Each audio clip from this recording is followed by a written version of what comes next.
శివస్మరణ చేయువాడు మృత్యువునే జయించువాడు. భవస్మరణ చేసేవాడు మృత్యువునే కోరేవాడు. బుద్ధిబలం మందగిస్తే కండబలం చేదు చేయు. నిన్ను నీవు ఉద్ధరించ అహము వీడు నీ చెంత. జగము లేద నీ యందు జయించు అది ప్రళయమైన.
దేవరాజు బలవంతుడు, అంగబలం, డబ్బు, రాజకీయ పలుకుబడి అన్నీ ఉన్నవాడు.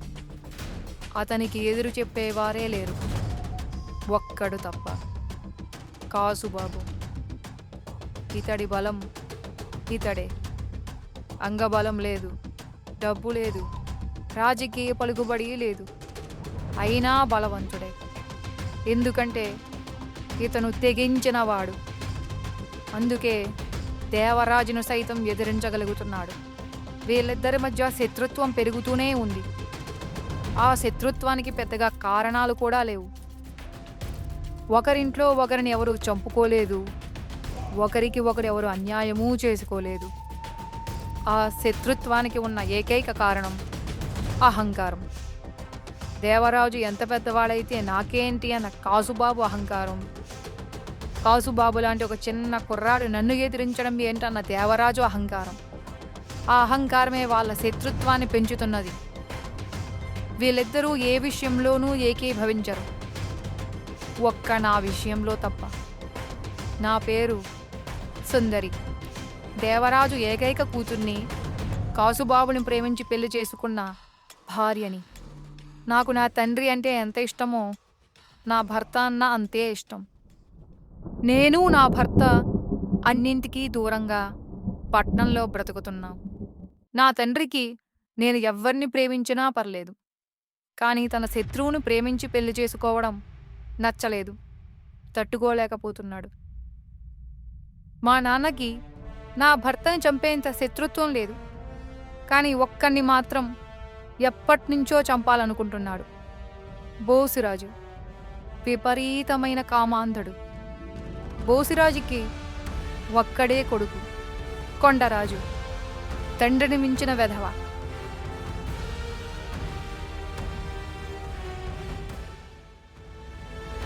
అలా ఒకరోజు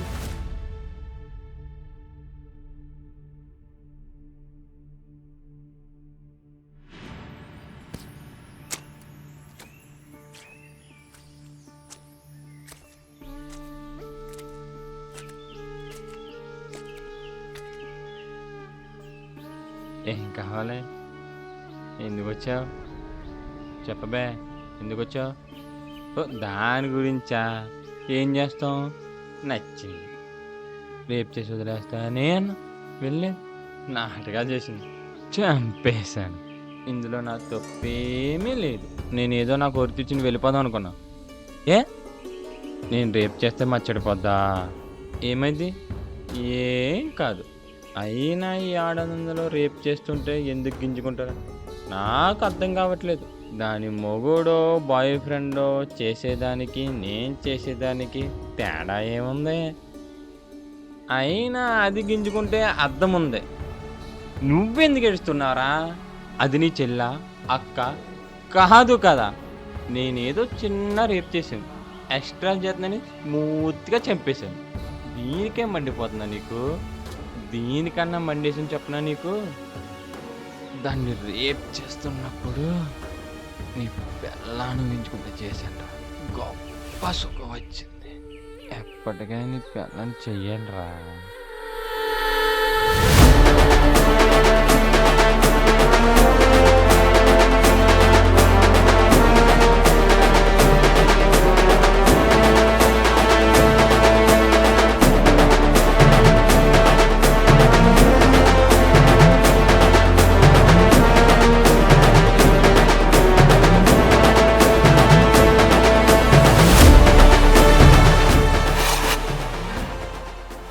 మన ఊరి అమ్మాయిని ఎవడన్నా ఏడిపిస్తేనే పండరాయి కట్టు వాడిని గోదావరిలో పడేస్తాం. అటువంటిది ఒక అమ్మాయిని రేపు చేసి చంపేస్తావురా? భయమేదే. ఓ, నేను ఊరి దాటి వచ్చేసాను, ఇది పట్నం, ఇక్కడ నన్ను ఎవడు ఏమి చేయలేడు, మహాదే కేసు పెడతారు. నా బాబు పలుకుబడితో బయటకు వచ్చేస్తానన్న ధైర్యం. అంతేనా? నేనున్నాను కదరా. నా భార్య గురించే మాట్లాడతావురా? భయం ఉండాలి కదా, నేనున్నానని భయం ఉండాలి కదరా.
ఏం దేవరాజు, నన్ను నమ్మన్నావు? దేని గురించి? ఇంకా దాని గురించేనా? ఊరందరి ముందు చెప్పాను కదా, ఆ నాగరాజు గారి సావుకి నాకు ఏమీ సంబంధం లేదని.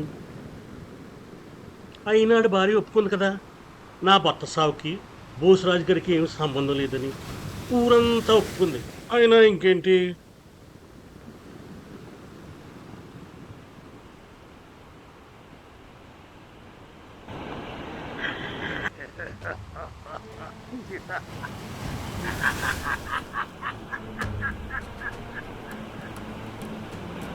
నేను ఎన్ని సాక్ష్యాలు సృష్టించినా నువ్వు నమ్మో.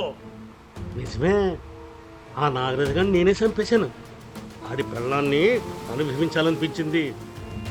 బలవంతంగా అనిపిస్తుంటే మధ్యలో వచ్చేశాడు. నా దగ్గర పనిచేసే నా కొడుకు నా మీద చేయెత్తాడు. ఊరుకుంటానా? చంపి సముద్రంలో పడేశాను. ఈ విషయం ఆడి పెళ్ళానికి, ఆడి శవాన్ని తినేసిన ఈ సముద్రంలోని చేపలకి తప్ప ఎవరికి తెలీదు. ఇప్పుడు నీకు తెలిసింది. ఏమైనా చేస్తావా? ఏమైనా చేస్తావా? ఏమి చేయలేవు. ఆ నాగరాజు గారు మనయ్య గారే కదా, ఏదో నా పెళ్ళం మీద ముచ్చట పడ్డాడు, వదిలేస్తే సుఖపడతారు అని అనుకుంటే ఆ ఒక్కసారే పోయింది. ఇప్పుడేమైంది? ఆడి సచ్చి ఆడి పెళ్ళాన్ని జీవితాంతం నా పక్కలో పడేసిపోయాడు. ఇక్కడ ఎవరు ధర్మాత్ములు కాదు దేవరాజు. నువ్వు మనుషులు చంపుతావు, నేను మనుషులు చంపుతాను. నేను హంతకుడినైతే నువ్వు హంతకుడివే. నువ్వు నన్ను ఏమీ చేయలేవు. ఏమిటి నీ ధైర్యం? సమాజంలో ఒక బలహీనుడు చచ్చిపోతే ఎవ్వరూ పట్టించుకోరు. అదే నీలాంటి బలవంతుడు చచ్చిపోతే పెద్ద విషయం అవుతుంది. అందరూ నా మీదే అనుమానపడతారు, నన్ను వదలరు. అందుకని నిన్నేమీ చేయలేను. అదేనా నీ ధైర్యం? అంతేనా? కానీ నువ్వు ఒక విషయం మర్చిపోయావు. సముద్రంలోని చేపలు బలహీనుడైన నాగరాజైనా బలవంతుడైన బూసరాజైనా ఒకేలా తింటాయి. అసలు నీ శవం దొరికితేనే కదా నేనే చంపానని ఎవరైనా అనుకోడా.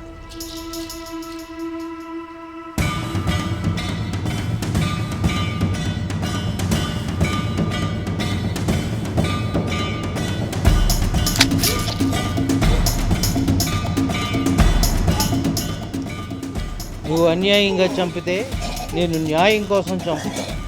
దుష్ట శిక్షణ శిష్ట రక్షణ, ధర్మో రక్షితి రక్షిత.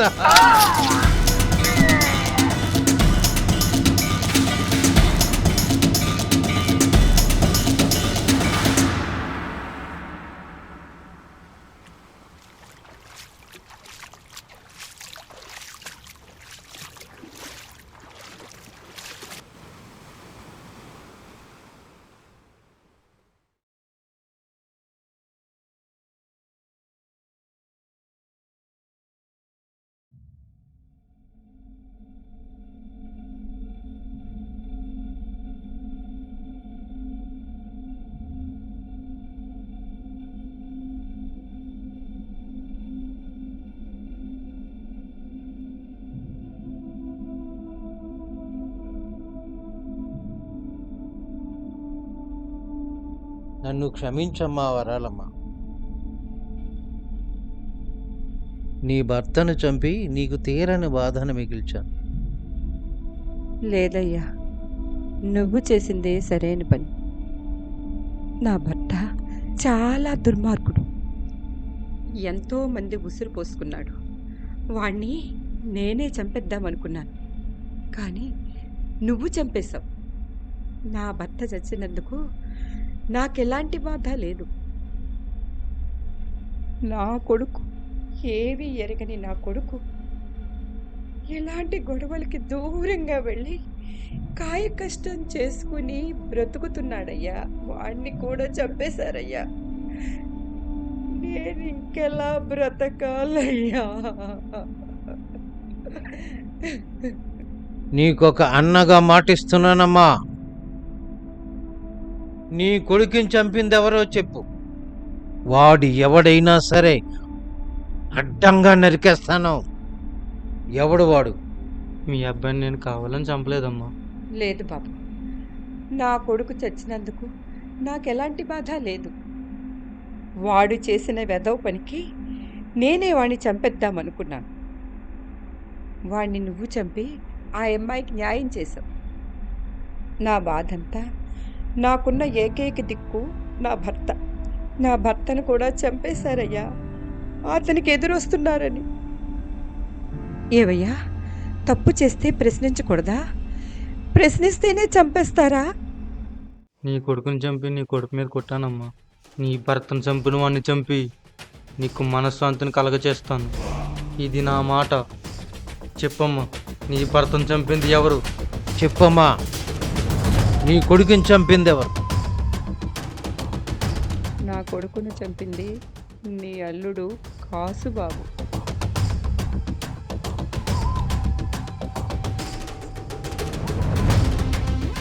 నా భర్తను చంపింది నీ మావయ్య దేవరాజు.